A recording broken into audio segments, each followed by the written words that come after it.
Pessoal, então a gente vai começar a nossa oficina de vídeo em comunicação comunitária.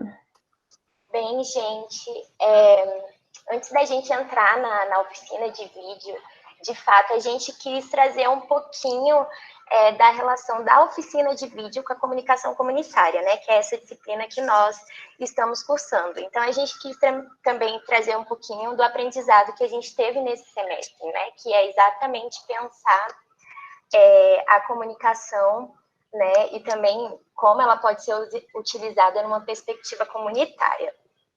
E, enfim, a gente quis trazer esse aprendizado, né, durante esse semestre e compartilhar com vocês o potencial de contribuição da comunicação para o protagonismo e fortalecimento da democracia, né? E aí, as ações de comunicação, né, enfim, vídeo, as mídias sociais, enfim, todas essas ações, assim como a mídia de uma forma geral, desempenham um papel muito importante na disseminação de informações e também na formação de ideias e opiniões, né? Enfim, o que a gente assiste na televisão, o que a gente acompanha no YouTube, nas redes sociais, enfim, outras instituições também que utilizam de ações de comunicação, tudo isso tem um papel muito importante na forma como a gente vai absorver isso, né?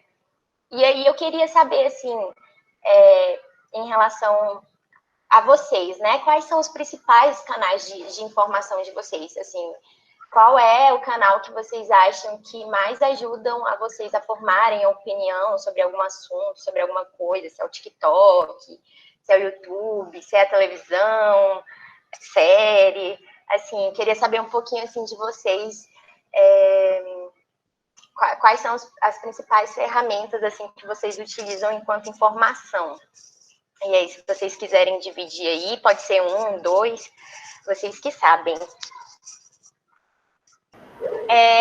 A gente está perguntando isso, né? Assim, quais os principais meios de comunicação que vocês utilizam, né, para ter acesso à informação, e enfim, porque a gente compreende que as mídias não são neutras, né? E o que significa entender que as mídias não são neutras, né?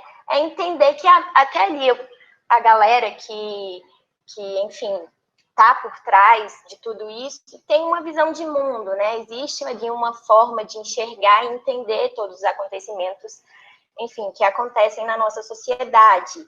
E assim como eles possuem, né, uma visão de mundo, enfim, uma forma de enxergar, eles também possuem objetivos em passar as informações como são passadas, né? A gente viu aí que durante esse período houve uma ascensão das fake news, muita gente acreditou, enfim, né? Existe um objetivo por trás disso. Então, entender que as mídias não são neutras é muito importante para a gente ter esse olhar crítico na hora de entender que as informações às vezes podem ser tendenciosas, né? De acordo com a perspectiva de quem está elaborando aquela informação, enfim.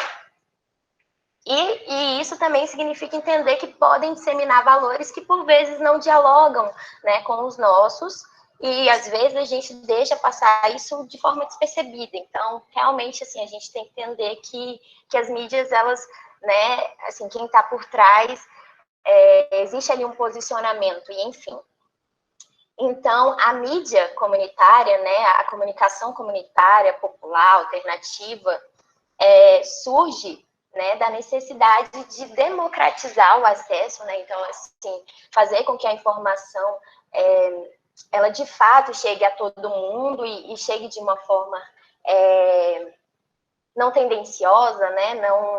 Não que a informação ela seja passada de forma muito clara, né, para a população.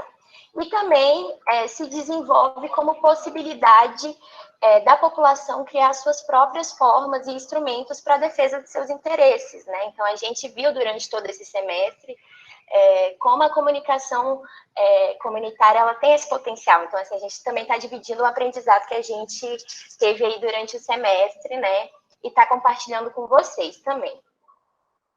E aí a gente entende a necessidade e a urgência de uma comunicação voltada para os interesses das minorias, né? De forma que essas minorias tenham um protagonismo, né?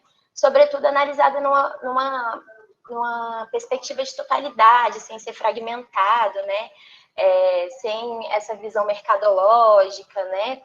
Então, assim, realmente voltado para aquilo que a gente pretende enquanto objetivo, né?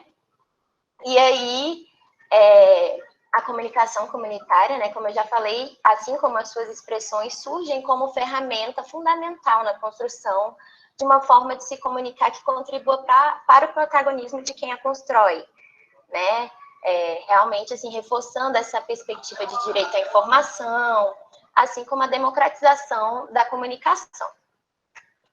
E aí, assim, a gente percebe que é exatamente esse protagonismo que a gente busca aqui, né? Vocês, por exemplo, aí da Fercal, querem utilizar os meios de comunicação para trazer a visibilidade e protagonismo para a Fercal, não é? É isso mesmo? Vocês querem dividir, assim, os objetivos de vocês? Se vocês quiserem, podem ficar à vontade. E é isso mesmo, né? A comunicação comunitária, ela realmente tem esse potencial de mobilização para pensar realmente uma forma de a gente chegar nos nossos interesses, né? Nos nossos objetivos, né? E utilizar, enfim, esses meios de comunicação como ferramenta.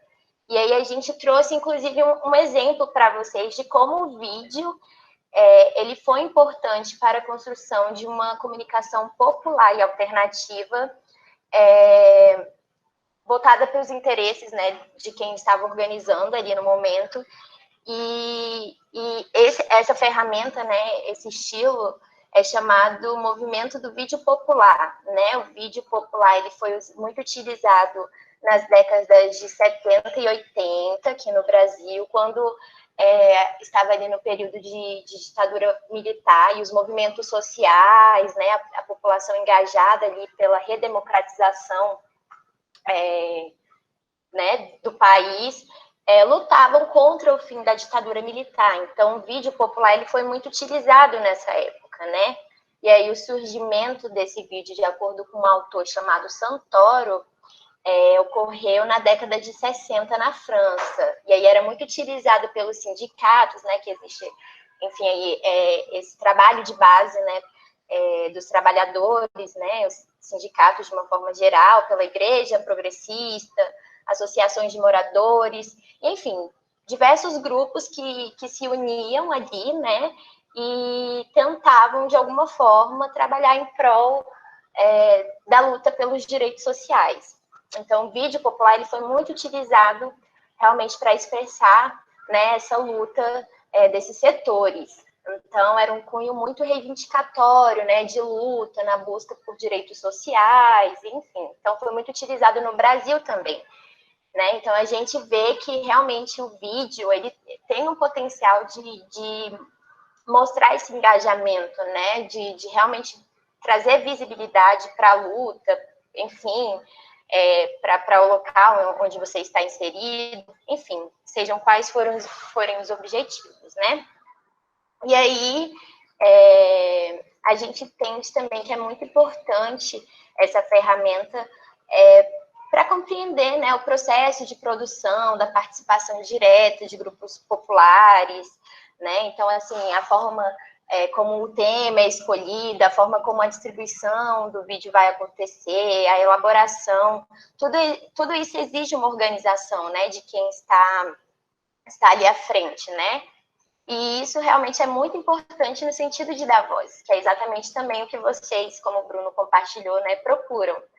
Então, a utilização do vídeo como ferramenta, né, de comunicação comunitária, de mobilização social, enfim, de conscientização, ganha destaque, sobretudo considerando também esse momento, né, esse espaço de redes sociais em que a gente vive, né? Então, as coisas ganham um maior potencial também. Como vocês falaram, né, vocês utilizam muito Instagram, o Twitter.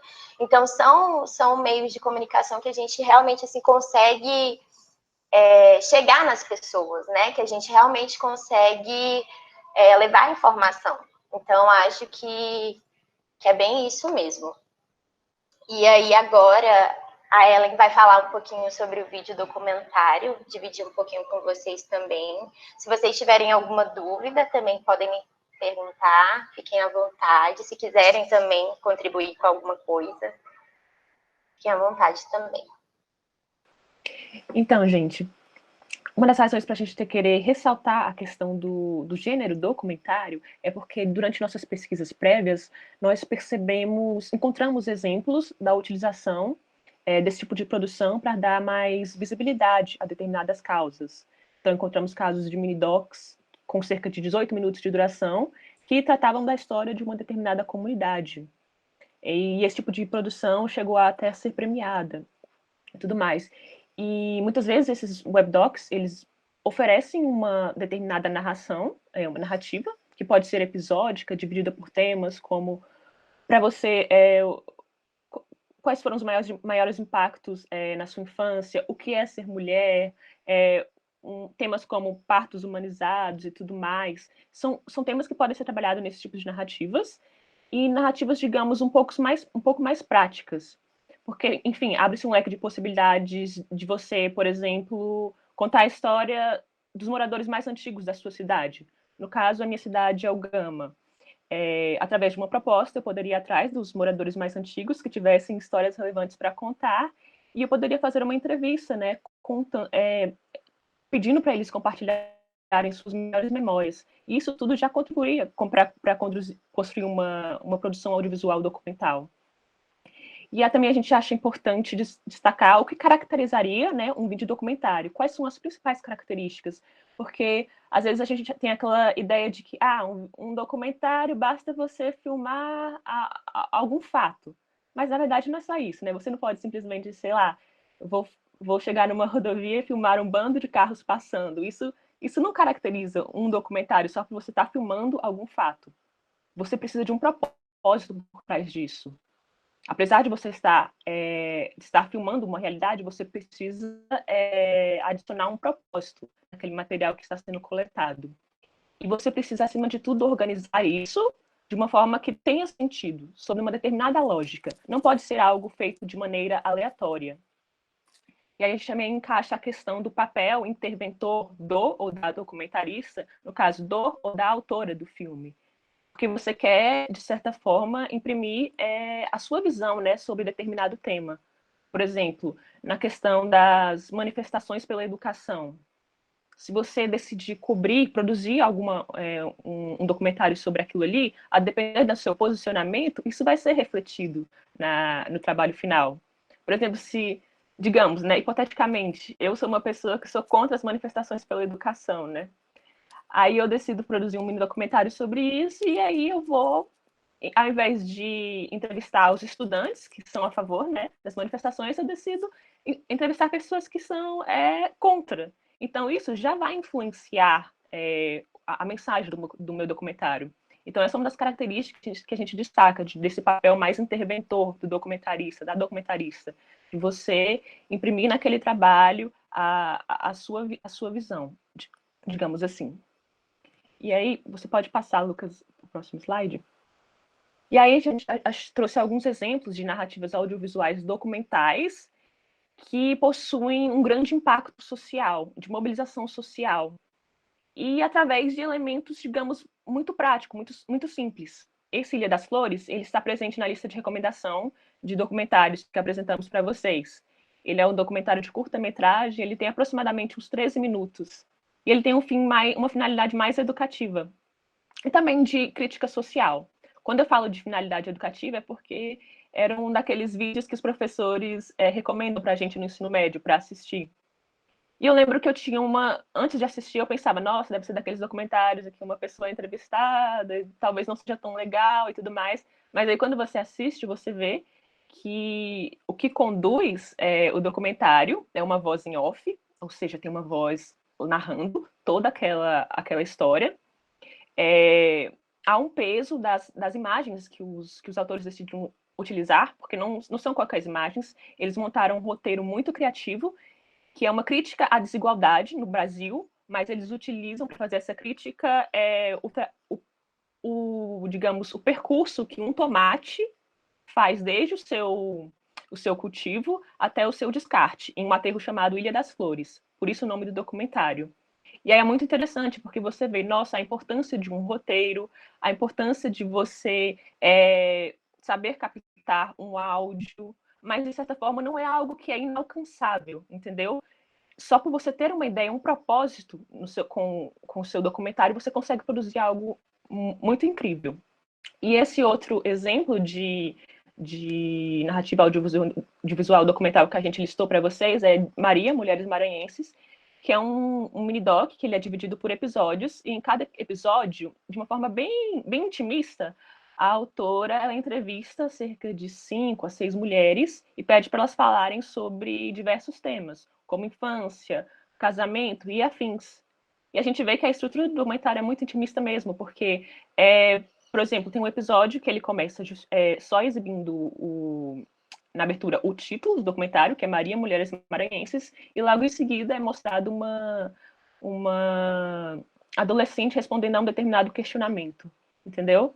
Então, acho que é muito interessante a gente ressaltar essa coisa da narrativa audiovisual documental como ferramenta de mobilização social. Talvez fosse interessante. E aqui nessa parte a gente queria mais mostrar os leques de possibilidades desse tipo de narrativa.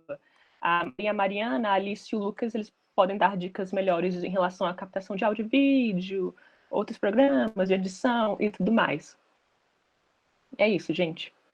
Valeu, Ellen. Pessoal, boa tarde. Agora aqui sou eu, a Mari. Pode passar, Lucas, o slide.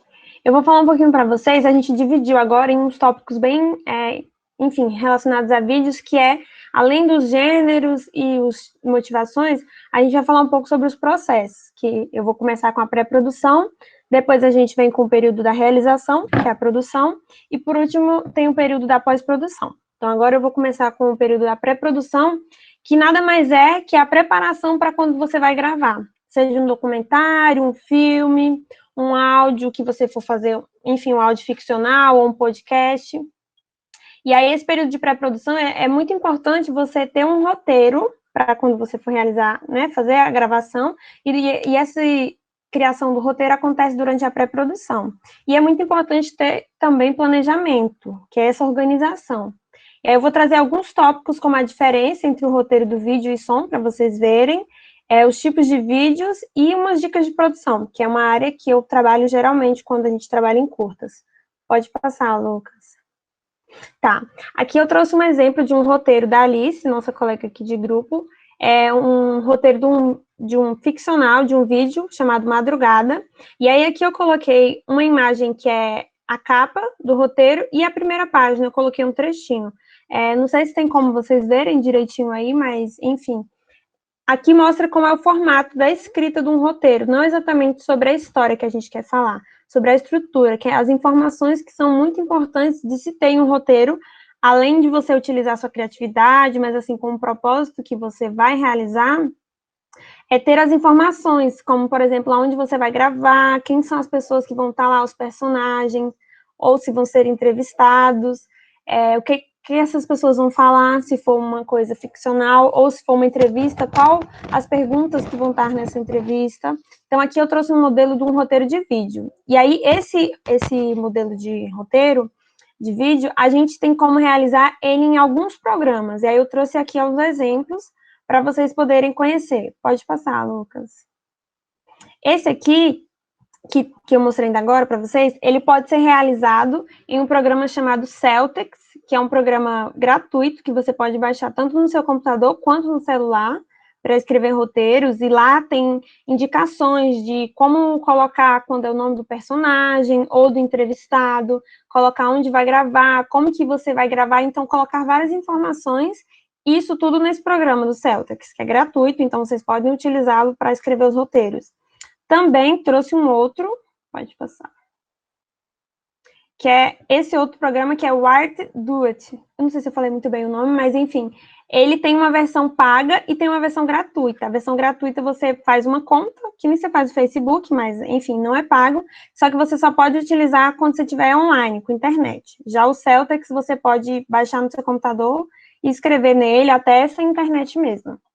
Aí aqui eu trouxe essa imagem para vocês conhecerem um pouco do programa, mas ambos são de fácil acesso, assim, na internet, não são difíceis de encontrar e poderem baixar, é bem tranquilo mesmo. Pode passar. E aqui eu trouxe também um modelo de um roteiro de som.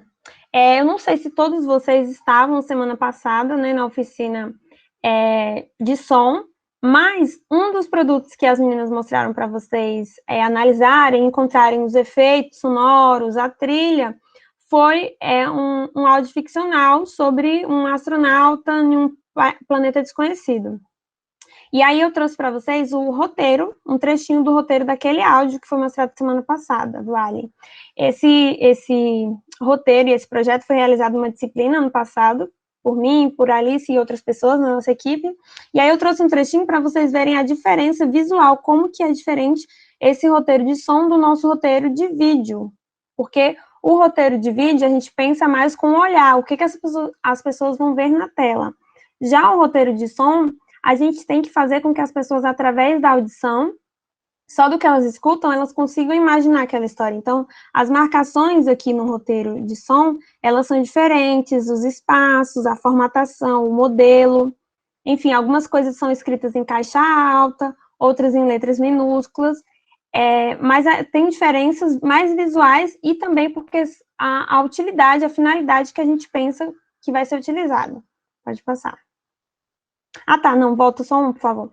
E outra coisa, esse roteiro de som a gente pode realizar no Word mesmo, no computador, ou no Google Docs, para quem utiliza o Drive do Google. É tranquilo, é só você montar essas tabelinhas e ir marcando com marcador, mas assim, é um modelo que você vai construindo do zero, não é necessário ter um programa específico para isso. Agora sim, pode passar.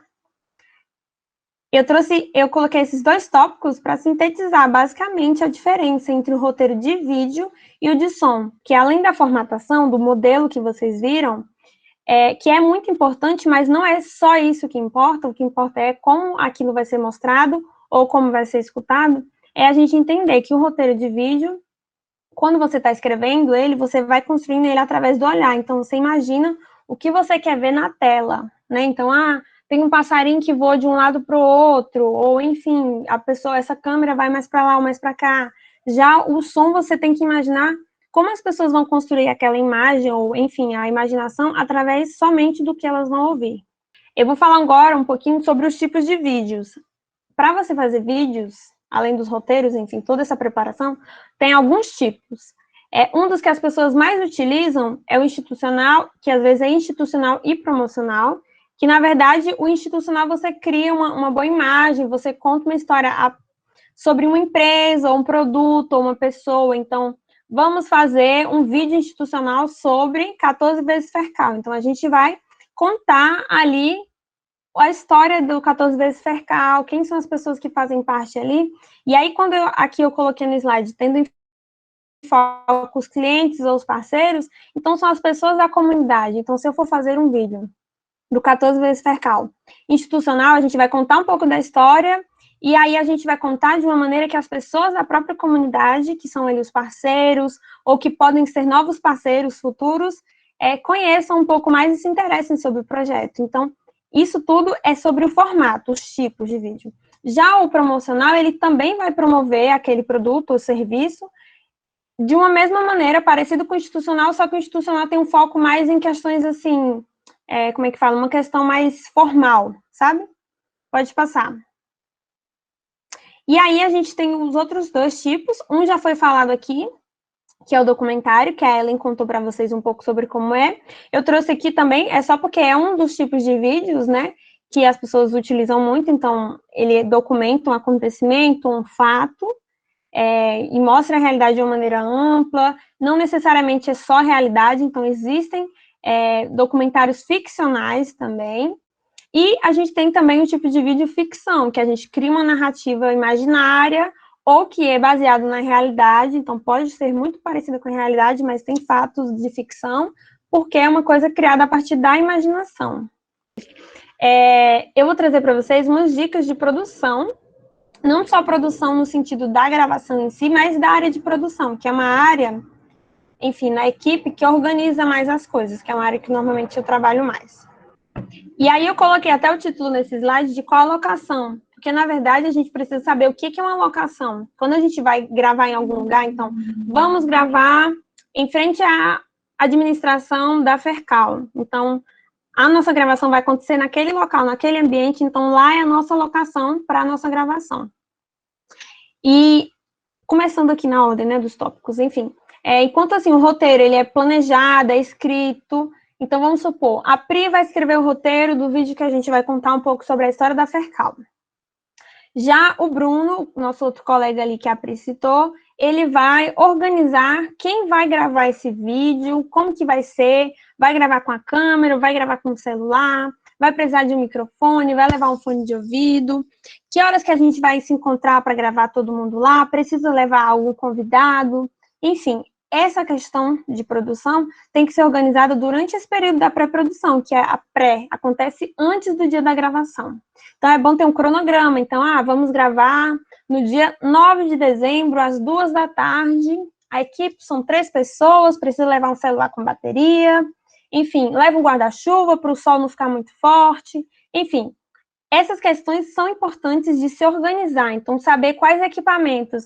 Mas eu só vou levar o meu celular. Tá, mas leva o celular com bateria, leva o fone de ouvido. Então, você tem que pensar nessas questões. O que você vai precisar no dia? Isso tudo você tem que organizar antes do dia da gravação.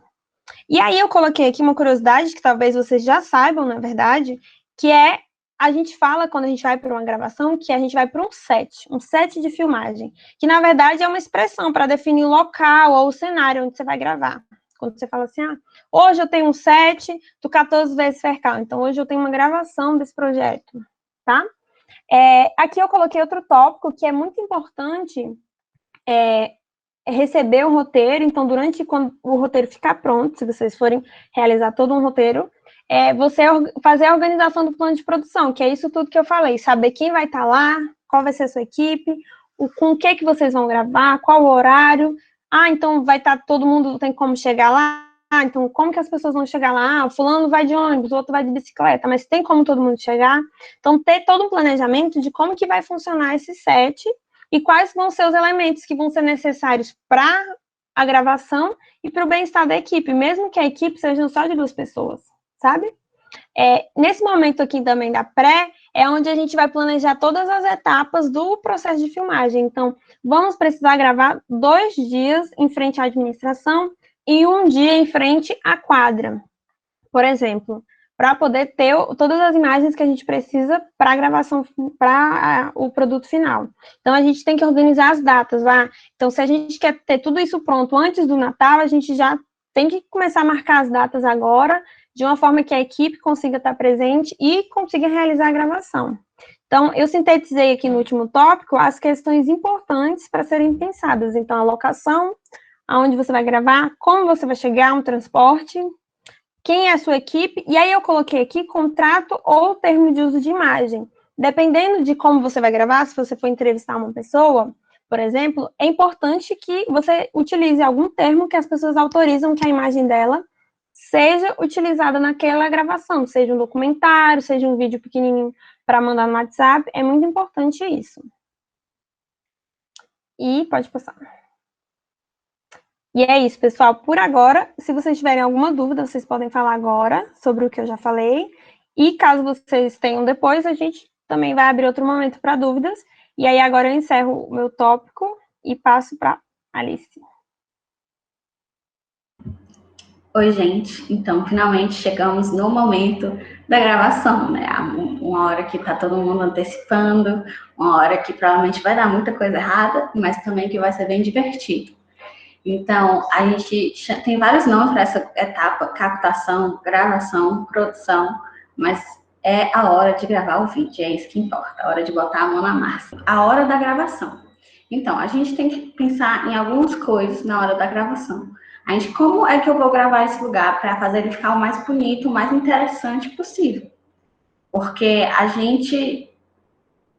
nosso instinto, às vezes, a gente vai gravar alguém, a gente pega, bota a câmera na frente deles e começa a gravar. Mas não é para ser assim. A gente tem que pensar como é que eu vou fazer essa entrevista ficar mais interessante visualmente. Porque a coisa mais especial de um vídeo são as imagens. Um vídeo sem imagens não é um vídeo, é um áudio. Então, a gente precisa prestar atenção na linguagem visual da coisa. A gente tem duas imagens aqui do mesmo lugar, exatamente do mesmo lugar, que é um museu lá de São Paulo. Mas eu não sei vocês, mas eu acho que tem uma imagem que está bem melhor que a outra, bem mais bonita que a outra. Por que vocês acham que uma está mais bonita, mais impactante que a outra? Vocês sabem responder por quê? Sim, gente, ótima resposta, porque a iluminação é super importante também. Mas além da iluminação, a gente tem uma questão que a gente chama de enquadramento, que é como é que a gente vai compor o quadro. Essa imagem que está mais bonita não é só pela iluminação, mas é o ângulo que ele tirou, o jeito que ele posicionou a câmera. Então, a gente vai mostrar aqui uma das regras de enquadramento mais famosas, assim, da fotografia, que é a regra dos terços. Vocês estão vendo essas linhas vermelhas aqui? Elas dividem o quadro em 3 partes, tanto na horizontal quanto na vertical. E esses pontos, onde as linhas se cruzam, elas são pontos que chamam a atenção do olhar naturalmente. E você pode ver que eles estão posicionados de acordo com os prédios. Então, isso torna bem mais impactante, porque eles seguiram a regra dos terços. Você pode ver, por exemplo, que a rua ela está toda nesse último terço, enquanto o céu está em cima. E o prédio que eles estão tentando fotografar, em foco, está ocupando esses 2 terços aqui, exatamente. Esse lado da rua está ocupando 2 terços. E o outro lado da rua está ocupando o outro. Então, está tudo bem posicionado, bem direitinho, para tudo ficar agradável ao olhar. Direcionar o olhar também para o final da rua, para dar uma ideia de perspectiva e profundidade. Então, todas essas coisas tornam mais dinâmico, assim, a imagem. Vocês entenderam? Ou isso é muito abstrato, assim? Porque... Vocês estão vendo? Vocês entenderam? Se vocês verem fotografias que são premiadas, a maioria deles vai seguir essa regra. Por exemplo, se eu quisesse gravar uma pessoa que está sendo entrevistada, talvez eu fosse só botar a câmera na frente dela e botar para gravar. Mas talvez o mais interessante seja botar a pessoa para um lado do quadro, para ocupar 1/3 do quadro, ou então ficar nessa linha, nessa primeira linha aqui, na vertical. Porque aí ela vai estar num lugar onde o nosso olhar vai naturalmente. É um lugar poderoso do quadro, ela ficar nessa linha. Então, isso é uma das coisas que a gente pode pensar quando a gente chega para um lugar e não sabe onde botar a câmera, a gente não sabe como é que vai ficar mais legal. Essa coisa das linhas não são coisas que a gente tem que só imaginar também. Dependendo da câmera e do nosso celular, até às vezes tem a opção de você fazer realmente aparecer um gradiente na sua tela, para quando você estiver tirando uma foto ou gravando um vídeo, você poder ver literalmente onde estariam essas linhas. Então, aqui a gente tem algumas imagens. Pode passar de novo, por favor. E todas essas imagens aqui, elas têm uma diferença no quão perto das pessoas elas estão. Então, pode voltar, por favor? Essa primeira imagem aqui mostra toda a cidade. É um plano que a gente chama de plano geral. Essa segunda imagem do Charlie Chaplin mostra uma pessoa inteira. Não mostra a cidade. Está focado nele.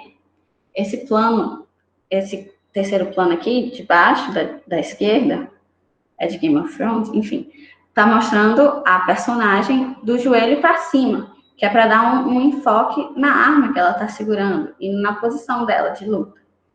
Aqui o Harry Potter, ele está da cintura para cima. Enfim, cada um desses planos tem um nome, mas não é isso que importa. O que importa é que isso é uma das coisas que a gente pode pensar quando a gente está gravando um vídeo. O quão perto a câmera vai estar da coisa que eu quero gravar. Porque isso passa vários sentimentos diferentes. Por exemplo, se eu estou fazendo uma entrevista e eu gravo a pessoa inteira, dos pés à cabeça, a gente está distante da nossa personagem. Se a gente aproxima e faz um plano bem mais perto, você pode passar, Lucas? Como esse, desse menino que está andando, é bem mais impactante.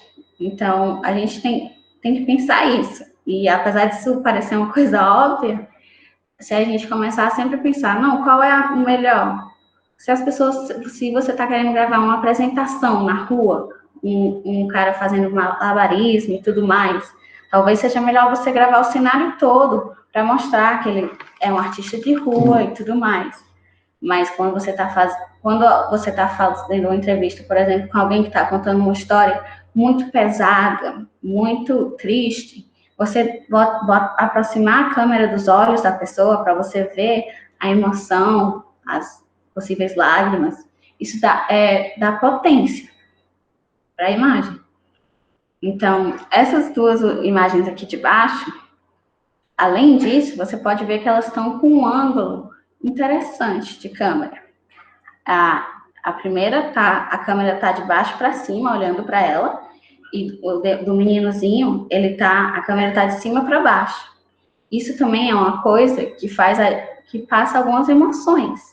Se a gente está olhando de baixo para cima, por exemplo, aquele prédio que eu mostrei a imagem, é mais impactante também porque a gente está de baixo para cima vendo o prédio.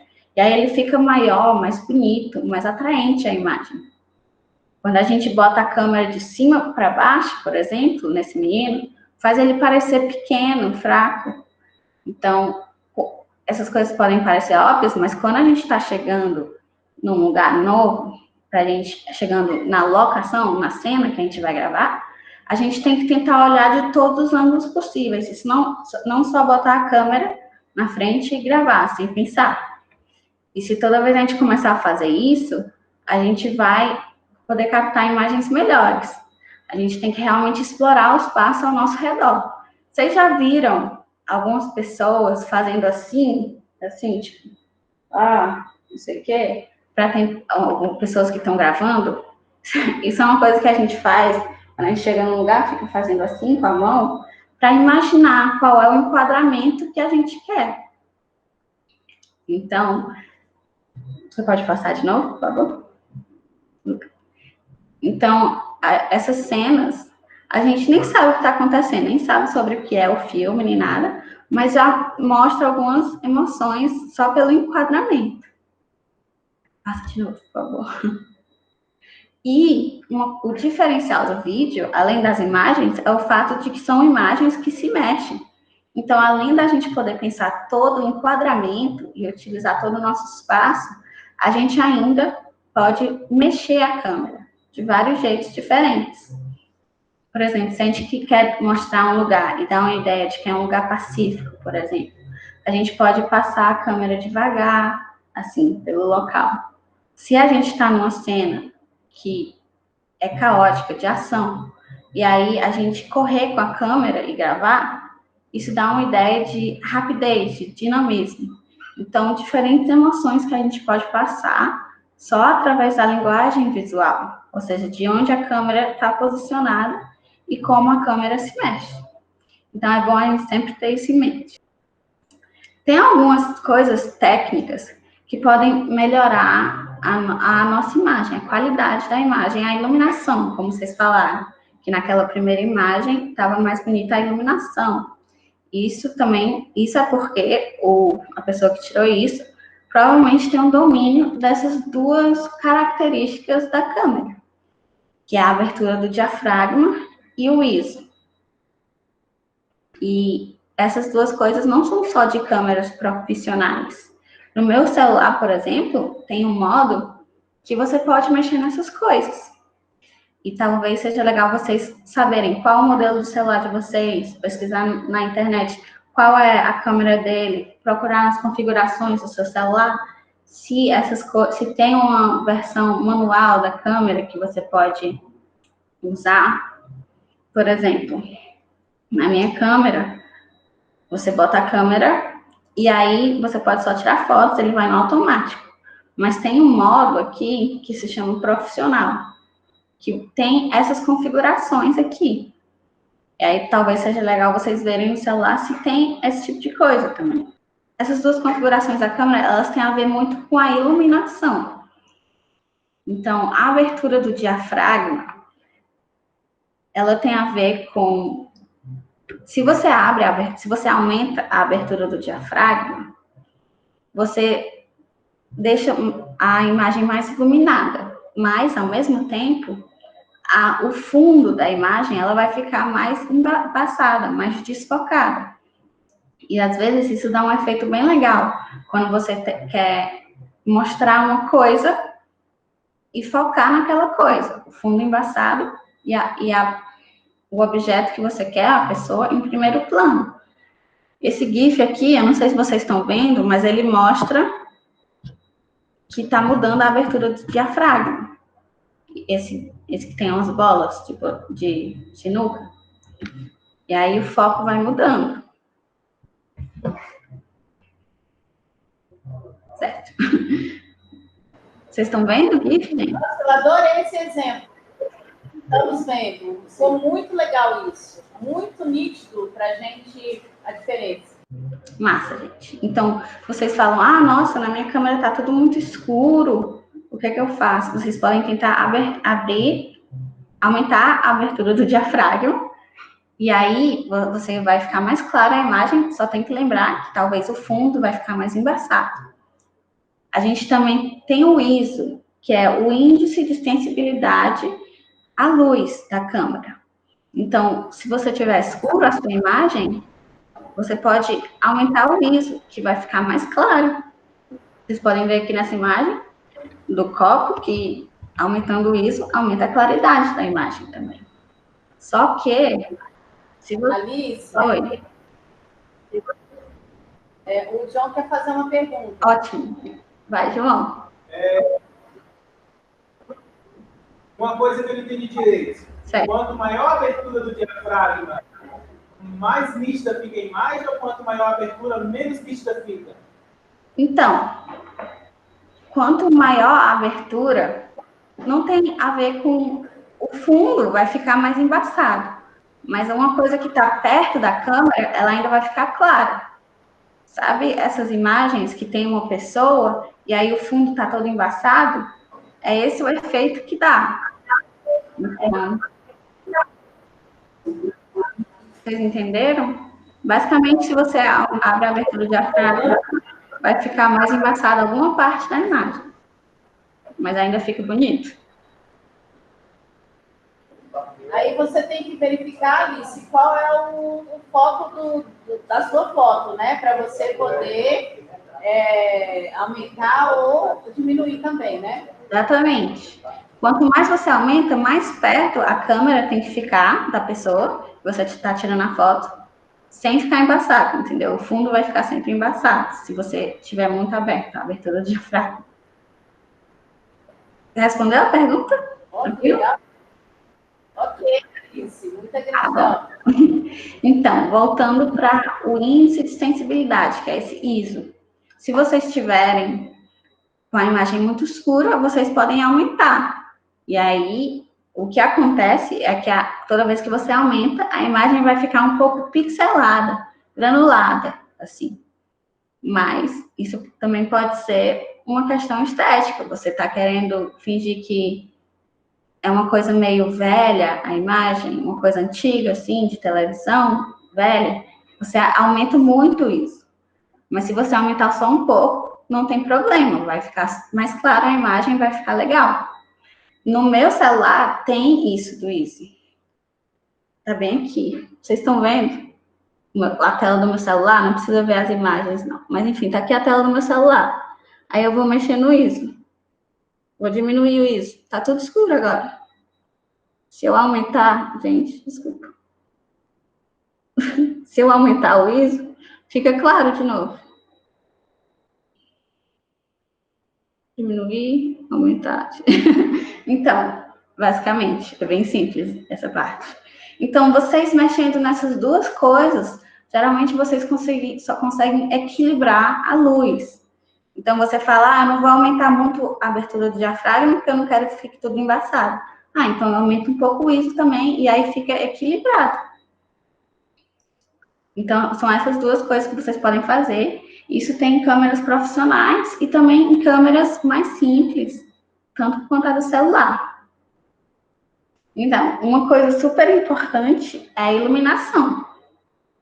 E como é que a gente faz para ter uma iluminação boa? Então, a primeira opção que eu recomendaria é sempre gravar com a luz natural, gravar ao ar livre, ou então perto de uma janela. Porque a luz natural, ela é muito bonita na câmera. Geralmente você não precisa ajustar muito e fica bem bonito. Agora, é claro que nem sempre isso vai acontecer. E aí entra umas gambiarras de iluminação que a gente pode fazer. Por exemplo, agora a minha imagem tá horrorosa, né, gente? Tá tudo escuro aqui, tá estranho. Mas aí, se eu botar uma luz aqui, vai ficar bem melhor. Vocês estão vendo a diferença? Então, uma coisa que eu posso tentar fazer é botar um abajur perto de mim, ou então uma lâmpada, alguma coisa assim, que aí a luz vai preencher. Por exemplo, aqui, parece que eu tô com olheiras e várias coisas, mas não é porque eu tô com olheiras nem nada. É porque a luz que tá iluminando aqui agora, no momento, é uma luz que tá vindo de cima para baixo. Então, ela provoca sombras embaixo dos olhos, embaixo do pescoço. Aí, se eu botar a luz aqui, faz a mesma... Isso piora. Se eu botar a luz aqui embaixo, faz sombra em outros lugares. Se eu botar a luz aqui, fica mais bonito, eu acho, porque eu não tô me vendo muito bem. Mas você tem que pensar onde é que você vai botar a posição da luz. Isso é legal. Então, outra coisa que a gente pode fazer é comprar umas coisas super baratas na papelaria, essas coisas, que vai ajudar a gente a melhorar a iluminação. Uma coisa que a gente usa muito em sets profissionais mesmo, são placas de isopor, bem grandes, todas brancas, para ajudar a gente a refletir a luz para onde a gente quer. Porque a luz, na verdade, ela é tipo um laser. Ela vai e ela bate e ela volta. A luz é dessas. Então, por exemplo, eu tenho aqui uma folha de papel bem grande. Então, em vez de eu botar a luz diretamente no meu rosto, que ela está diretamente no meu rosto, eu posso fazer a luz refletir nesse papel e depois bater no meu rosto. Parece complicado, mas não é. Vou mostrar. Eu estou apontando a luz para baixo e aí ela tá... Tá vendo? Sem a luz, com a luz. Com a luz. E eu tô fazendo assim, ó, apontando a luz pro papel e depois virando pro meu rosto. Então, a luz realmente ela bate e volta. Isso é bom para quando você tem uma luz, mas talvez ela seja muito forte e você não quer botar ela diretamente. Então, a gente compra isopor para refletir a luz mesmo. E se a gente botar, por exemplo, papel alumínio em cima desse isopor e refletir, vai ficar um efeito, vai ficar meio metalizado, vai ficar diferente a luz, vai ficar um pouco mais... Não vai ficar prateado assim na sua cara, mas vai ficar diferente. E se eu, por exemplo, botasse um papel daqueles coloridos, dourados, ia refletir de volta uma luz dourada mesmo, no meu rosto. E isso pode ser usado para várias situações que você quer fazer a imagem ficar mais bonita, mais viva. Outra coisa legal que você pode fazer para poder ter mais controle da luz, enfim, é você ter uma extensão e um adaptador lâmpada-tomada, que é essa coisa branca que tem um botão de ligar e desligar. Porque, por exemplo, se eu estiver num lugar que tem uma luz no teto, que está muito longe da coisa que eu quero fotografar ou gravar, eu posso tirar a lâmpada do teto, botar nesse adaptador de lâmpada, conectar ela à extensão e conectar a extensão à tomada e botar a lâmpada onde eu quiser. Eu posso botar perto do meu rosto, longe do meu rosto, posso botar de cima para baixo, e aí eu vou ter controle da luz que está vindo. Você só tem que ter cuidado, porque as lâmpadas elas são quentes, então você não pode pegar diretamente na lâmpada quando ela estiver ligada. E eu acho que é legal ter um botão de desligar e ligar, porque você pode fazer efeitos com a luz, por exemplo, ficar ligando e desligando. E aí dá um efeito assim. Deixa eu tentar fazer.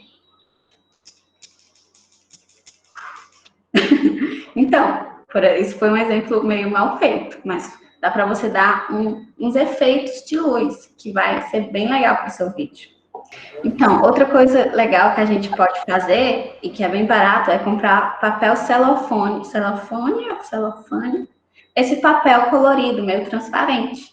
E aí a gente pode botar na frente da luz, e a luz vai ficar com cores diferentes. Aqui, essa lâmpada que eu tenho aqui, ela muda de cor naturalmente, mas ela não tem todas as cores, e não é toda lâmpada que tem, mas faz diferença. Deixa eu ver. Agora eu tô com luz branca. Agora eu tô com luz amarela. Agora eu tô com luz mais amarela ainda. Então, ela passa emoções diferentes. Quando ela tá branca, parece uma coisa assim mais fria, mais séria. Quando ela tá laranja, fica uma coisa mais envolvente, uma coisa mais quente. Mas no sentido de mais emocional, talvez, mais receptivo. Enfim, então, esses são alguns jeitos que você pode melhorar a iluminação e ter controle sobre a luz. Porque, como vocês falaram lá no começo, realmente faz toda a diferença. Isso, a luz, você ter controle da luz ou não, faz parecer ficar com a cara de profissional no seu vídeo. Então, sobre as dicas na hora de captar, é isso. Mas eu queria falar sobre 2 jeitos de você organizar para dar tudo certo no final das contas. Então, uma coisa que eu queria falar é sobre a claquete. Vocês estão vendo essa coisa que é um GIF que está abrindo e fechando? Vocês já devem ter visto várias vezes, mas vocês sabem para que serve? Porque eu não sabia até entrar na faculdade. E quando eu descobri, eu fiquei, meu Deus, faz tanto sentido. Então, vocês têm alguma ideia de para que serve a claquete no set de filmagem? Podem adivinhar.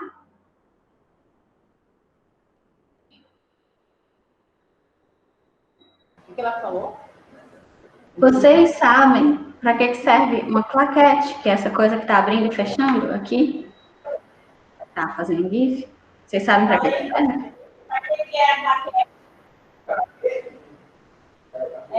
Para identificar quando começa a gravação. Verdade? Uma das funções é essa. Mas tem algumas outras. Tá bom, então. Também identificar quando sai e marcar as cenas, né? Sim, também. Enfim, eu vou falar, então, uma outra função da claquete que não é tão óbvia, que é você sincronizar o vídeo com o áudio. Porque a claquete, quando você bate, faz um barulho bem alto. E isso serve para quando você estiver editando, o Lucas pode explicar melhor na parte da edição, mas serve para você juntar o som e o áudio. Porque, por exemplo, se você estiver gravando com a câmera e você também tiver um microfone, vai estar separado. E você vai ter que botar eles exatamente no mesmo lugar, para enquanto a pessoa estiver falando, a voz estiver passando na mesma hora, para não ficar tipo uma dublagem ruim. Então, você precisa da claquete para poder, na hora da edição, ficar tudo certo. E você também não precisa de uma claquete também. Você pode só bater palmas assim, bem alto. Será que eu bato? Não, vou bater não. Enfim, você pode bater palmas bem alto, porque aí vai poder, na edição, sincronizar o áudio e o som. E também é muito bom para identificar quando começa a cena e qual a cena e o que está sendo gravado. Então, por exemplo, a gente tem um dia de gravação super lotado, grava 1000 coisas, a gente passa para a pessoa que vai editar e ele fica, meu Deus, tem 1000 coisas, eu não vou conseguir assistir tudo, e eu não vou saber o que deu certo, o que não deu. Então, uma coisa legal de você ter é um boletim de câmera, em que você fala assim, eu gravei essa cena, eu fiz um take, quer dizer, uma vez que eu gravei, deu errado. Tentei de novo, deu certo. Então, eu tô na próxima cena. Ficou bom, ficou ruim. Então, para isso que a gente serve. Então, quando a gente vai começar a gravar, a gente fala assim, cena 1, take 2, plano 3, ação. E aí a gente começa a gravar. E isso é para a pessoa que está assistindo logo no começo do vídeo saber o que é aquilo. Então, o take é quantas vezes você já tentou aquele plano. a cena, se tá num local, tipo, se você tem um dia gravar na casa, outro dia gravar na piscina, são 2 cenas diferentes. E o plano é o que está acontecendo. E é muito bom vocês irem para a gravação sabendo, eu quero gravar os carros, eu quero gravar uma menina, eu quero gravar uma certa pessoa sendo entrevistada, eu quero gravar os passarinhos. É bom vocês terem noção do que vocês querem gravar. Então, vocês têm alguma dúvida também? Porque senão eu acho que eu vou encerrar por aqui. Eu acho que eu estendi um pouco o tempo. E a gente vai fazer uma dinâmica agora com vocês. Então, vocês têm alguma dúvida? Vocês querem partir para a gravação agora? Eu vou falar de pós-produção. Que, como o próprio nome sugere, é a parte que vem depois que você produz um filme, né? Então, depois que você grava, enquanto tá todo mundo lá fazendo festa de encerramento, a equipe tá toda reunida num bar, num restaurante, comemorando que todo aquele trabalho acabou, todo esse material gravado, que eu tenho certeza que na gravação de vocês viram que tem muito mais material gravado do que material que vai, de fato, pro filme, né? Todo esse material gravado, todo esse material bruto, vai para a mão de uma pessoa ou um grupo de pessoas que são os pós-produtores, os editores, né? Os montadores que vão pegar esse filme e transformar ele num filme, né? Pegar todas essas imagens e transformar ele num filme.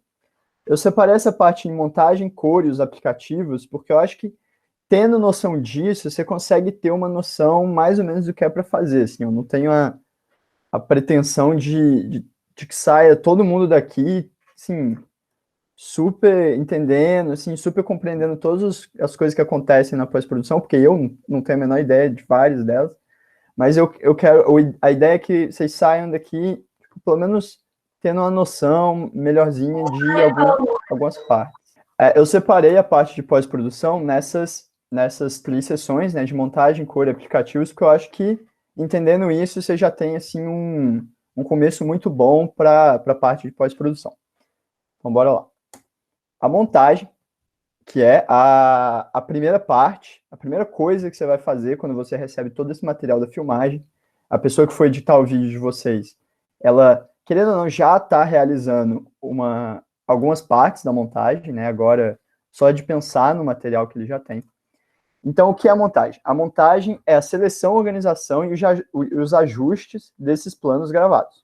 Ou seja, vocês receberam aí uma pilha de conteúdo bruto, você vai ter que olhar todos eles, você vai ter que ver quais que prestaram, quais que não prestaram, nos que não prestaram, se tem alguma coisa que dá para usar, nos que estão bons, se tem alguma coisa que precisa corrigir, em qual ordem eles têm que entrar.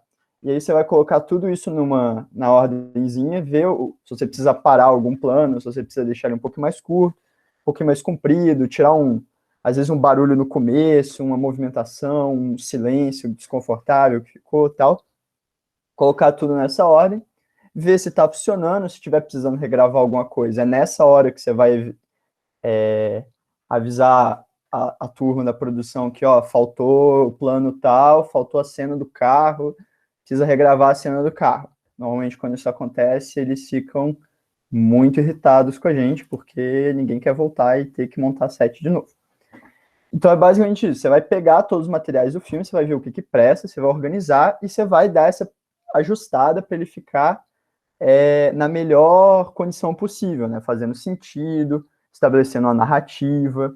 Se o seu filme for um filme de ação, por exemplo, nessa montagem você pode dar um ritmo para essas histórias, ou seja, você pode, com os cortes mais rápidos, você pode dar um dinamismo para as imagens que, se você não der corte, se você deixar assim, planos que se alongam mais, vídeos mais compridos, você acaba dando tempo para o pessoal respirar, o pessoal consegue se organizar melhor e acaba ficando uma narrativa mais lenta. Na montagem, tem esse fenômeno, esse efeito, eu não sei exatamente como chamá-lo, que é o efeito Kuleshov, que é um negócio que lá atrás, lá em, sei lá, 1940, eles descobriram que quando você fazia um plano e contraplano, ou seja, você filmava alguém olhando ou falando de alguma coisa, aí você filmava a coisa que ele estava falando e alternando e tal, você consegue dar com planos que não tem nenhuma mensagem neles, assim, as pessoas não precisam estar falando nada, as pessoas não precisam estar sendo verbalizando, assim, tipo, estou apaixonado, estou triste, estou com fome, só um rosto pela montagem, você consegue criar narrativas onde antes não tinham narrativas. Eu acho que isso é uma coisa interessante para vocês colocarem no trabalho de vocês, assim, de alternar os planos abertos, os planos fechados, para dar esse dinamismo maior, né? E narrativas dentro da própria montagem. O efeito Kuleshov, só a título de curiosidade, é esse estudo que um russo fez, né, há um tempão atrás, que ele alternou as imagens desse homem e uma imagem de sopa, e aí a foto desse homem. O homem é uma menina no caixão, o cara de novo, o cara é uma moça deitada num divã, num sofá, e ele de novo. E em cada uma dessas sequências, mesmo ele fazendo exatamente a mesma cara em todas, é o mesmo vídeo, ele passa a ideia de que que ele está sentindo coisas diferentes. Porque quando você vai montar um filme, você tem várias coisas que sozinhas elas não significam nada. E é na montagem que você consegue atribuir significado a elas. Então, a ordem, por exemplo, no vídeo de vocês, a ordem que vocês apresentarem esses ambientes do centro comunitário, por exemplo, pode me fazer crer que é nessa ordem que eles estão, assim, na arquitetura do prédio, por exemplo. Ou talvez se você está triste e aí vem uma imagem dessa sala de alguma coisa, pode dar a entender que aquele não é um lugar bom, que aquele não é um lugar que vocês gostam, por exemplo. Então, o plano, só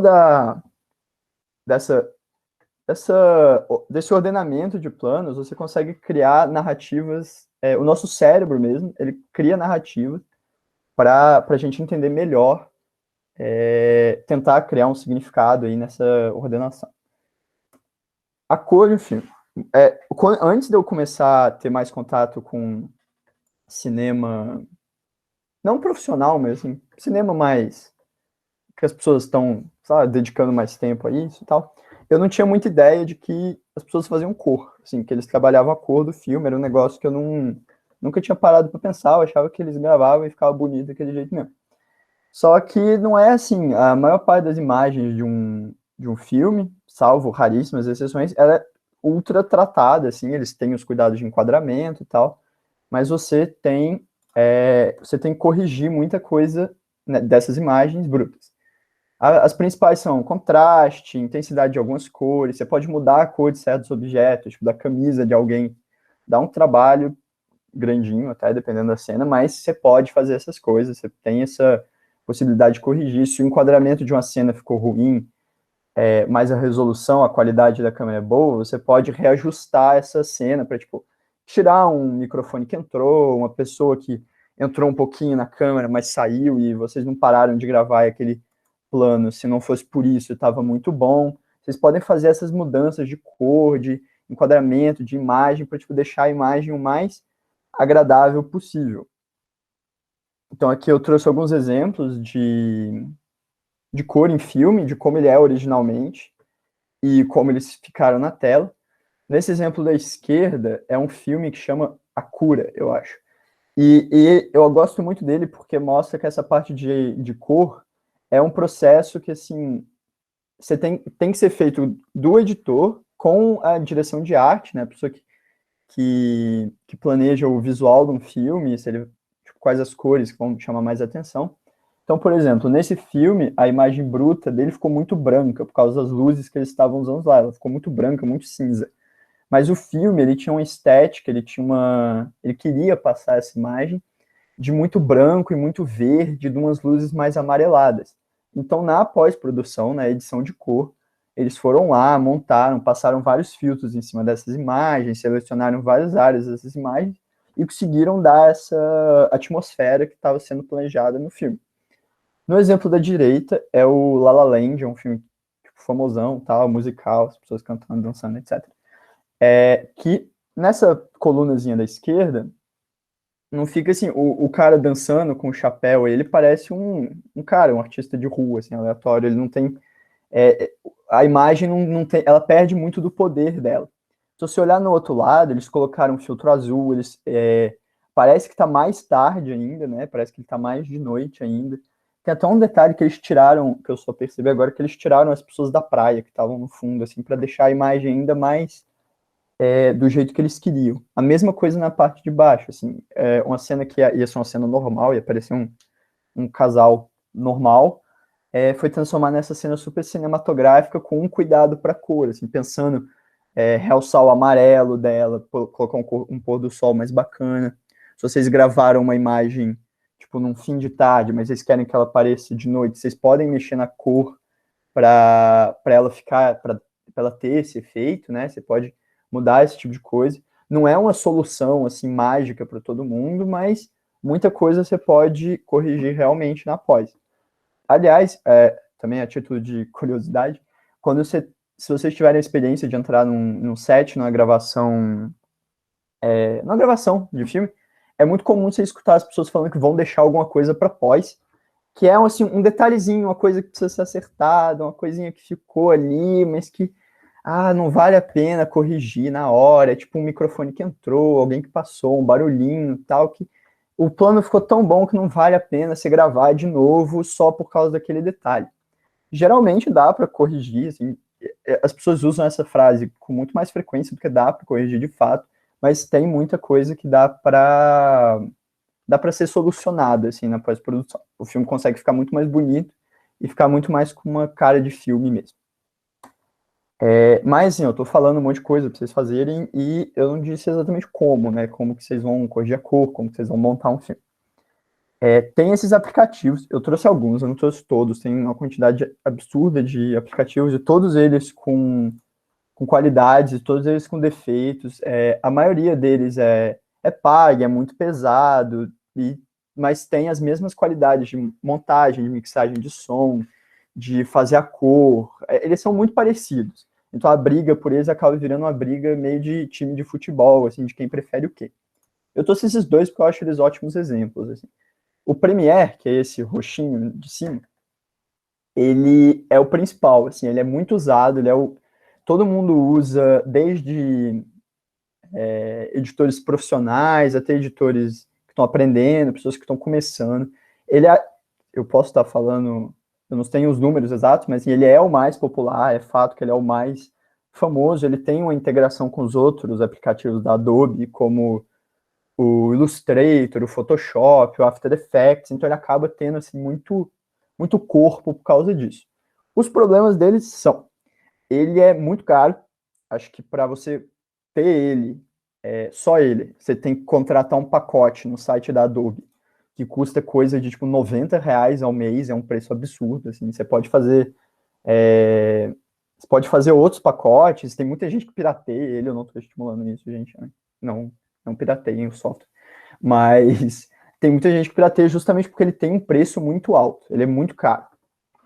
O DaVinci eu trouxe porque ele antes era um software piorzinho, né? Esse aqui debaixo das 3 gotinhas. Ele era um software piorzinho, mas uma empresa de câmeras, assim, muito famosas, a Blackmagic, comprou ele e está tentando transformar o DaVinci num aplicativo tão famoso quanto o Premiere. E ele tem uma versão grátis, esse é o grande diferencial dele, assim, ele é muito pesado, ele tem uma versão paga e tal, mas ele tem uma versão grátis que você pode usar e ela é muito boa, ela tem, tipo, todas as coisas. Eu super recomendo que se você é interessado nessa parte, ou se você tem, tipo, um vídeo de aniversário de família para editar e você quer aprender, tipo, baixa ele, vê se funciona, se você tiver um computador, vê se ele funciona no seu computador, e se não apaga, não tem problema. O Premiere ele também tem uma versão gratuita, mas ela dura acho que 10 dias só, ela não é muito... Eu acho que não é um tempo bom, assim, para você aprender.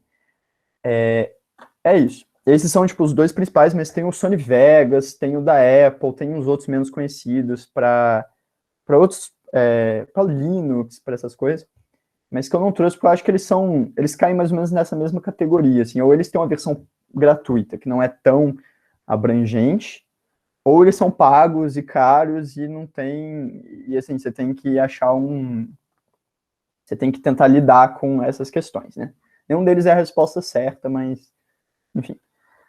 As dicas que eu trago, já pensando, assim, em vocês começarem a editar, começarem a se familiarizar, porque o principal não é nem o aplicativo que você usa, porque todos eles são muito parecidos, ainda mais nesses níveis mais introdutórios que a gente está, assim. As dicas que eu trago são esses dois aplicativos aqui. O VideoPad, que é o da estrelinha, ele é grátis, ele é leve, ele roda na maioria dos computadores, mas ele é para computador. E ele não é muito completo. Tipo, ele tem um limite de trilhas que vocês podem usar, ele não tem uma mixagem de som dele, né? Se você for controlar os volumes, assim, não é muito boa, as transições são poucas, etc. Mas para montar um vídeo, por exemplo, o vídeo que vocês vão montar agora, ele serve muito bem. Assim, ele é ótimo para você colocar as coisinhas em ordem, deixar as coisinhas organizadas, tirar um silencinho aqui, um defeitinho aqui, reenquadrar. Ele tem umas opçõezinhas de mexer em cor. Então, ele é perfeito, assim, para essas coisas. Você não vai fazer, claro, você não vai fazer um filme de ganhar Oscar, de ganhar prêmios aí com ele, porque ele deixa muito a desejar em coisas mais refinadas, assim, mas pro que a gente usa, ele é muito bom, assim. E o InShot, que é o de baixo, eu trouxe ele porque eu sou, assim, um grande fã do InShot, porque ele é de graça e ele é para celular, e, claro, ele tem várias limitações de função, né, de coisas que você pode fazer com o InShot, mas ele é de graça, ele é para o celular, né? Então você pode, por exemplo, os vídeos que vocês gravaram, que provavelmente já estão num celular, você pode baixar o InShot, você pode jogar esses vídeos no aplicativo e lá você pode já fazer toda a montagem, deixar tudo entrando e saindo no lugar certo, cortar aqui, tirar aqui, entrar um outro vídeo entre duas falas, por exemplo. Ele tem funções de corte, ele tem funções de música, de efeitos, você pode colocar alguns filtros para cor de cor, não é nada muito assim detalhado, mas você pode deixar parece aqueles filtros de Instagram que tem nome de cidade. E você pode, assim, montar, eu já fiz vídeos até grandes com ele, assim, de tipo 15 minutos, de 20 minutos com ele, dá um trabalhinho, é meio chatinho o jeito de mexer nele. Às vezes ele é um pouco temperamental, mas funciona. E ele vem com a marquinha d'água, mas se você assistir uma propagandinha de 30 segundos, ela some. Se for uma grande questão, assim. E ele tem essas transições, ele tem uma versão paga, que é mais completa, né, que tem esses efeitos de falha, efeito super, tal, que tá aparecendo aí na tela para vocês. Mas na versão gratuita ele tem, assim, fade in, né, que é quando tipo, a imagem aparece, fade out, que é quando ela some devagarinho, a imagem entrar mais rápida de um lado, entrar mais devagar do outro, que eu acho que, assim, você não precisa de muito mais que isso, não. Com isso você já consegue se divertir bastante, criar várias coisas bacanas. E, para mim, o diferencial dele para alguns outros aplicativos de celular é que ele dá certa liberdade para você na hora de exportar o vídeo. Você pode, assim, se você quiser, você pode exportar um vídeo com a qualidade melhorzinha, porque eu já tive experiências, assim, de editar vídeo com celular que a imagem era ok, e aí depois que terminou de editar, ela tava tipo, muito, muito ruim, assim, ela tava toda granulada, tava parecendo aqueles vídeos de Twitter. Mas é isso, assim, esses dois exemplos são os que eu recomendo, assim, para você, se você nunca conheceu, se você ficou interessado por pós-produção e quer tentar, baixa esses dois. Se você tem um vídeo de viagem, vídeo de família, vídeo que você gravou indo para a escola, etc., e quer tentar brincar com ele, ver se acontece alguma coisa, baixa esses dois, que vai ser, assim, super feliz, contente. Se você quiser aí ousar mais, se você quiser ser, estudar mais disso, baixa as versões gratuitas do Premiere e do DaVinci, que vai ter muita coisa aí para vocês usarem. Nas versões gratuitas já tem muita coisa mesmo. E é isso aí, assim, a pós-produção, estava falando no começo, mas eu acho que vocês caíram, é uma coisa que você tem que fazer, assim, você não tem muito que ficar explicando e falando, isso aqui é um corte, as transições são assim. Você não pegar e fazer, tipo, não vai fazer sentido. Você tem que ter o contato com essa linguagem, assim. Eu vi na planilha que a professora passou, que alguns de vocês já têm uma familiaridade com edição, e é muito bom, assim, dependendo do aplicativo que você for usar, independente se você for usar algum aplicativo, ter a noção de pós-produção, que o vídeo que você está gravando pode ser editado, já é muito bacana, assim, já vai acrescentar muito, já vai facilitar muito o processo do seu vídeo, para ele se transformar em algo mais trabalhado, algo mais bonitinho, algo mais legal. E é isso, assim, na parte de pós-produção é essa. No caso, a gente trouxe uma parte também falando sobre vídeos animados, sabe? Aqueles vídeos feitos com animação. Porque às vezes a gente quer. Tem um roteiro planejado já para um vídeo, uma mensagem a ser transmitida, e nem sempre você consegue captar as imagens, talvez não tenha disponibilidade, né? Ou às vezes você não queira aparecer em cena. E aí a gente acha que essa é uma boa opção, essa questão de fazer vídeos animados. Eles são muito úteis no sentido de didática, geram cada vez mais engajamento, tanto que eles são cada vez mais utilizados em estratégia de marketing, por exemplo. E aí a gente trouxe alguns exemplos de ferramentas que são úteis para você montar esse vídeo sem necessariamente ter muito conhecimento em edição, sem ser um profissional de animação. Aí uma dessas ferramentas é o Powtoon. A gente fez uma listinha que vai estar presente no guia, que a gente vai fornecer para vocês, mas a ferramenta que a gente vai buscar explorar um pouquinho é o Powtoon. Eu queria mostrar um pequeno vídeo demonstrativo, era 18 segundos, mas eu não sei se ele vai rodar. Se não rodar também não tem problema, eu estou com medo da conexão que está muito estável, né? Mas enfim, você quer tentar? Ele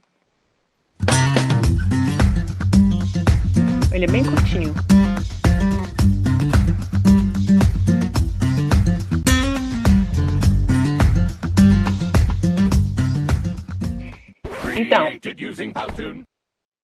Então, essa ferramenta que aparece aqui foi a ferramenta utilizada, né, para criar esse vídeo, e você vê que é bem simples.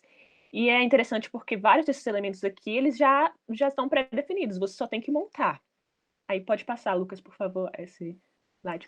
Então, a gente tem essa lista de outras ferramentas que são úteis na criação desses vídeos animados. A gente vai trabalhar com o Powtoon, mas há outros, especialmente porque o Powtoon ele tem uma versão gratuita, mas ela apresenta algumas limitações. Então, se você meio que enjoar das ferramentas disponíveis, ou quiser alternar, a gente trouxe outras opções. Pode passar, Lucas. Aí, o Powtoon é esse aqui, quando você clica lá, né? É o primeiro link quando você clica no Google. E aí, no canto superior direito, você tem a opção de fazer o seu login, né? De se cadastrar. Pode passar, Lucas. Aí faz o login, tudo mais. Eu posso passar para outra. E aí, a homepage do Powtoon é essa aqui. Ela tá em inglês, mas a gente meio que criou um glossário com os principais comandos em português para facilitar a navegação no Powtoon. Aí, no caso, uma das frases que aparece aqui é: que vídeo você gostaria de criar hoje? Aí, esses quadradinhos aqui são os diferentes estilos de modelos. Você pode criar um modelo voltado para um projeto estudantil, você pode criar personagens a serem utilizados naquela animação de forma personalizada, você pode fazer um vídeo em que só a sua cara aparece enquanto há uma apresentação de slides ocorrendo. E aí, no exemplo que a gente escolheu para mostrar, no caso, se você escolhesse fazer um vídeo estudantil, uma apresentação estudantil, digamos assim. Pode passar, Lucas. Aí, clicando nesse Student Projects, aí ele apresenta esses tipos de modelos, são modelos pré-definidos, aí você, clicando em qualquer um deles, você pode começar a mexer. E eu acho interessante, porque o Powtoon, na hora de fazer a edição, o resultado final é um vídeo animado. Mas a edição é como se você estivesse editando uma apresentação de slides. Quer ver? Pode passar, Lucas. Quando você clica, por exemplo, eu escolhi esse modelo, que era para apresentar um relatório de um livro, sabe? As ideias principais que eu consegui em uma resenha de um livro. Aí a gente aqui tem no cantinho inferior direito a opção de editar, você clica, aí pode passar para o outro. E aí, é que nem que eu falei, a montagem de vídeo é como se você estivesse editando os slides. Aqui aparece aqui o tanto de slides que você pode utilizar no canto esquerdo. Aí aqui é o modelo já pré-definido que você tem essa personagemzinha que você pode utilizar ou não. Se você não estiver satisfeita com ela, você pode clicar em cima e eliminá-la. Aqui tem as frases já. Você pode passar. Você clicando, você pode mudar o tamanho da fonte utilizada, colocar em negrito, mudar a cor e etc. Pode passar, Lucas. Aí, no caso, eu só coloquei uma frasezinha bem genérica. Meu nome é fulana. Pode passar. E se você não estiver satisfeita, sei lá, com a pose, ou então com a expressão da personagem que eles oferecem, você pode mudar. Aqui ela dá uma expressão de quem está tendo uma ideia, mas aqui aparecem as outras opções. Opção de quem está triste, de quem está alegre, de quem está com raiva, de quem está pensando, esse tipo de modificação. Pode passar.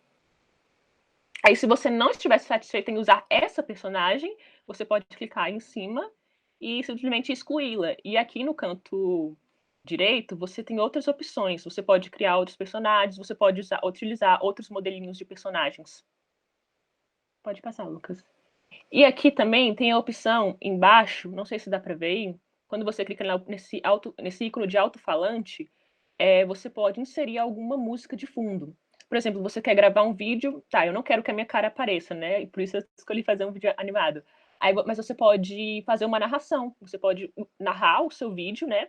E aí você salva, por exemplo, no gravador do seu celular, salva no formato MP3, e aí você faz o upload dessa faixa no Paltum. Você clicando aqui nesse ícone de alto-falante, pode passar para outra. Aí vai apresentar essa opção, vai ter outro ícone, o ícone de lixeirinha, aí você pode eliminar o trecho de música já existente, né, porque o que eles já fornecem, e substituir pela sua voz. Aí pode passar para o outro.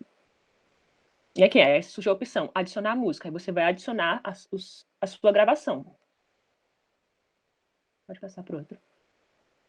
E aí tem a opção, né? Você faz o upload, tem que estar no formatinho que eles pedem, que é MP3, AAC ou GG. É que tá falando.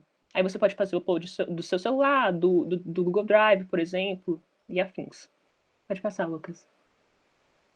E aí, se você, você fez o vídeo, mas mesmo assim, eu desisti, eu não quero utilizar esse vídeo, eu não tô gostando de como ele tá. Você pode simplesmente clicar aqui, né, à esquerda e excluir esse slide por completo. Pode passar. Aí você, estando satisfeito, mas querendo ver como está ficando ainda, você aperta aqui nas opções que ficam em cima, e você pode ter uma prévia de como está ficando o seu vídeo. Aí, se você não curtir, você pode realmente, de novo, desfazer, fazer o que você quiser, né? Aí eles dão essa opção de você visualizar como está ficando. E aí, por fim, você pode exportar. Na versão gratuita, não permite fazer o download direto no seu computador. Mas você pode compartilhar o link, ou então você pode fazer o upload do vídeo pelo YouTube. Aí pode passar, Lucas. Aí quando você escolhe fazer o upload pelo YouTube, ele vai pedir que você adicione a sua conta no YouTube, a conta do seu canal.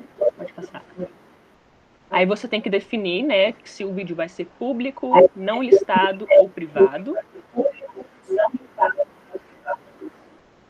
E por ser uma... Posso fazer uma pergunta? Esse aplicativo, ele tem aquele coisa que é a mão escrevendo? Sim. É uma das funcionalidades, tem sim. São várias. Você fica impressionado. Tem. Massa. E aí, na versão gratuita... Obrigada. Quando você está fazendo, por ser a versão gratuita, vai vir com a marca d'água, né? Aí tem aqui a opçãozinha. Esse é o único lado ruim, que vai vir com a marca d'água. Mas é o que mais você vê, são vídeos feitos pelo Paltum sendo veiculados, principalmente no YouTube. E aí você escolhe a qualidade, né? Que tem uma limitaçãozinha. Na versão gratuita só vai até 720p. E aí, por fim, você aperta em fazer o upload com a marca d'água. E aí vai direto para o seu... Quer dizer, passa mais um slide, Lucas, por favor. E aí fica aqui, aparece uma mensagem falando: parabéns, a sua publicação foi feita de maneira bem sucedida, que você vai ser notificado por e-mail quando o upload tiver sido feito por completo. Porém, se no meio do caminho você desistiu de veicular, você pode cancelar o envio pelo seu próprio canal no YouTube, porque vai estar lá a parte carregando e tudo mais, mas você pode cancelar o envio lá mesmo. Mas quando você cancela o envio, não significa que o material que você editou aqui vai ser excluído, eles deixam lá. E é isso. É uma exploração um pouco superficial do Paltum, mas ele é muito bom, gente. Ele é muito intuitivo, não tem muito mistério. Eu recomendo você, quando você for começar a mexer nos slides lá, você já tem uma espécie de roteirinhozinho pronto, sabe? Mesmo que o seu vídeo seja, sei lá, de um minutozinho, já tem um roteirinhozinho pronto, que aí você sabe se você vai querer gravar uma voz em off, se você vai querer usar um trecho de uma música aleatória e tudo mais. E é isso. E aí agora chegou essa segunda parte da dinâmica, que é a parte de editar o vídeo. Eu acho que com agora a apresentação do vídeo de vocês, a gente encerra a nossa oficina. Foi um prazerzão estar aqui com vocês.